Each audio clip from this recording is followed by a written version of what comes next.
देखा उस वृंदावन की क्या दशा है, हरियाली हर की आली बन करके भगवान को बुला रही है। मैना राधे श्याम शब्द रख रही है, भगवान कृष्ण की बीती हुई पिछली यादों को दिला रही है।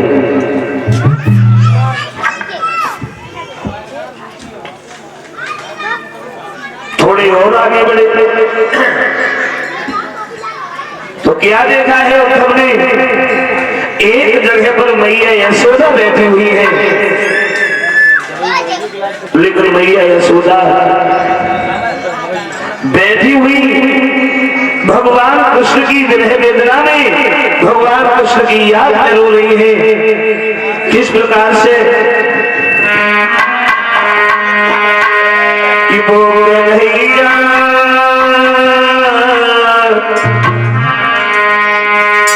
कन्हैया चलो बहुत मुश्किल,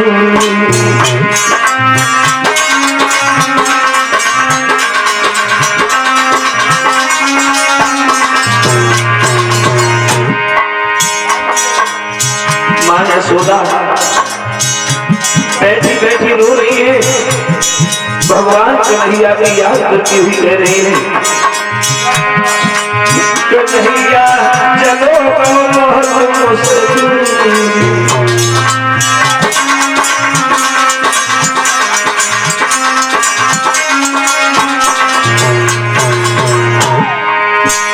ये तो वो हाल हो गया, ये तो वो दशा हो गई जैसे कोयल के सुन गाना पाले, प्यार करे भरपूर, ऐसे ही श्याम को हमने पालो आज भई मजबूर, कन्हैया चलो बहुत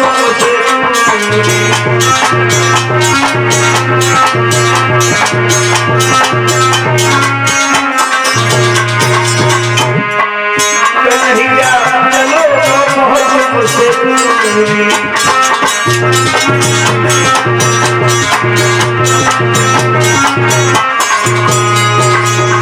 इस प्रकार से वो मैया यशोदा उस स्थान पर बैठी हुई भगवान कन्हैया की याद में रो रही है, और धीरे धीरे बढ़ते हुए उद्धव मैया यशोदा के पास में पहुंच गए।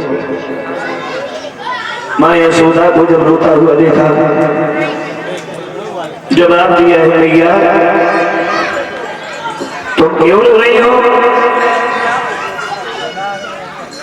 यशोदा ने जब नजर उठा करके देखा, थोड़ी देर के लिए तो ये मालूम पड़ा है कि मेरा पुत्र कन्हैया ही मेरे पास में वापस आ गया। क्यों? क्योंकि उस समय उद्धव का स्वरूप भी वही था, भगवान कृष्ण की वस्त्र धारण किए हुए थे, उनका पीताम्बर डाले हुए थे, बंसी भी कमर में थी, मुकुट भी कन्हैया का था। थोड़ी देर के लिए माँ का हृदय खुशी से भर गया कि मेरा कन्हैया मेरे पास में आ गया, लेकिन मैया यशोदा भाग करके जिस वियोग में उद्धव के पास में पहुंची, जिसकी ममता में भागी, क्या देखा है, वो खजाना तो खाली है, वो कन्हैया नहीं है। कन्हैया के भेष में जब उद्धव को देखा है तो मैया यशोदा कहने लगी है, उद्धव तुम कन्हैया के सहपाठी हो, तुम कन्हैया के मित्र हो, मुझे ये बताओ मेरा कन्हैया क्यों नहीं आया, मेरा श्याम क्यों नहीं आया, उसने तुम्हें यहाँ वृंदावन में क्यों भेज दिया है? तो उद्धव मैया यशोदा की आंखों से आंसू पहुंच करके बोले हैं, मैया अभी कन्हैया थोड़ी उलझन में है,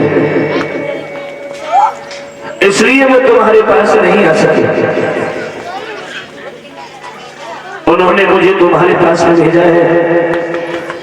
जिस प्रकार से तुम कन्हैया के वियोग में रोती रहती हो, उसी प्रकार से कन्हैया भी तुम्हारी याद में रोते रहते हैं।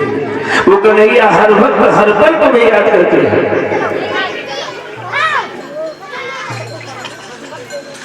उद्धव को थोड़ी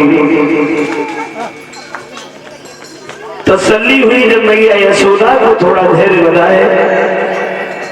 उद्धव के शब्द सुनकर के उद्धव की कलाई को पकड़ करके मां यशोदा घर ले गई। थोड़ी देर को उद्धव घर में रुके, फिर मन में सोचा है हमें चल करके ये देखना चाहिए ये जो पत्र कन्हैया ने हमें दिए हैं, एक पत्र तो मैं यशोदा के हाथ में दे दिया है।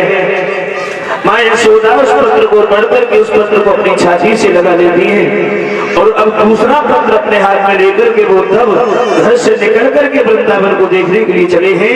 इस वृंदावन की क्या दशा है, वृंदावन के जो गोपी ग्वाल है उनकी क्या हालत है। कन्हैया तो ये कह रहे थे कि मेरे बिना सब परेशान होंगे, सब व्याकुल होंगे, मुझे चल करके देखना चाहिए।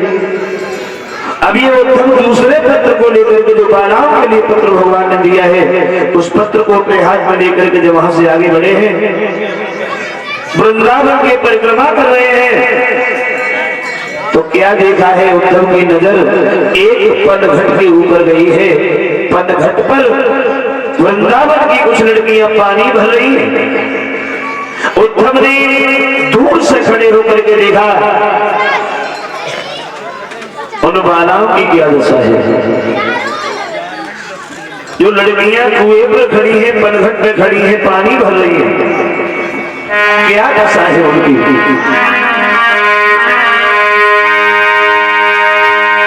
कोई घट भरे घाट पर ही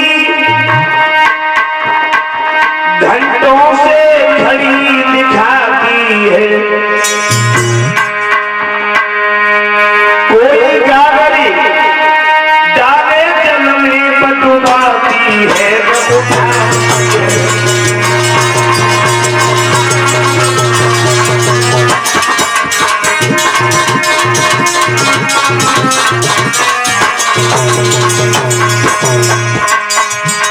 पनघट पर जो बालाएं खड़ी हैं, पनघट पर जो लड़कियां खड़ी हैं, उनकी क्या दशा है।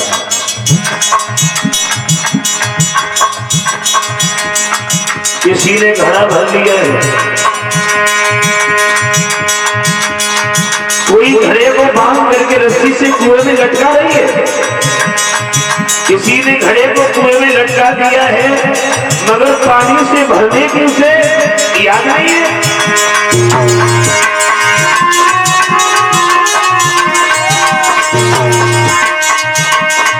कोई घट भरे घाट पर ही घंटों से खड़ी दिखाती है, कोई कागज डाले जग में पटवाती है, उठाती है।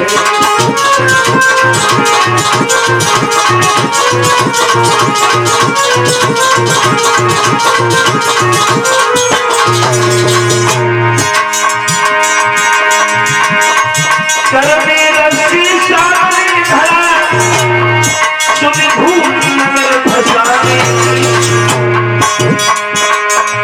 गाँव में खड़ा सर पे धरी लो याद नामे घर नामे।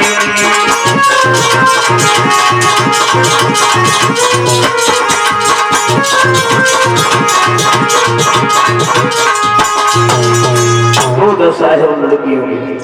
कोई घट भरे घाट पर ही घंटों से खड़ी दिखाती है, कोई गागर डाले जल में बटुवाती है, नहीं उठाती है। कर में रस्सी हाथ में घड़ा सुध भूली नगर फसाने की, और गाँव में घड़ा सर पे रख लो पर याद नाए घर जाने की। वो हालत है उन वालों की। लेकिन वो लड़कियां आप उसमें कुछ बात कर रही हैं, क्या बातें कर रही हैं।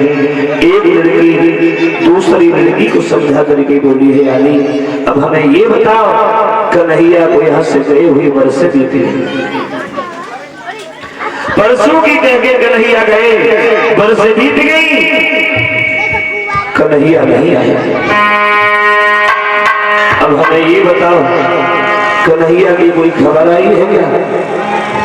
और कन्हैया आएंगे तो कब आएंगे?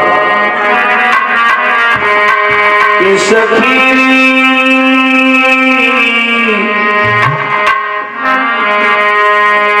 सखी आई ही कब?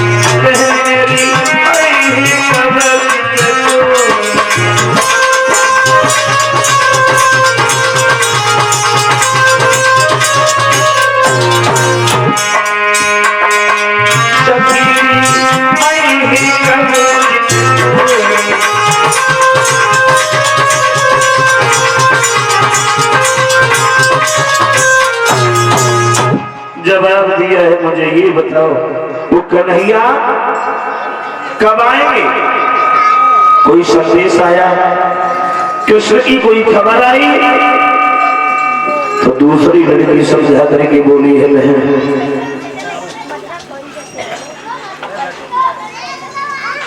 कन्हैया की मुझे तो कोई खबर नहीं मिली है।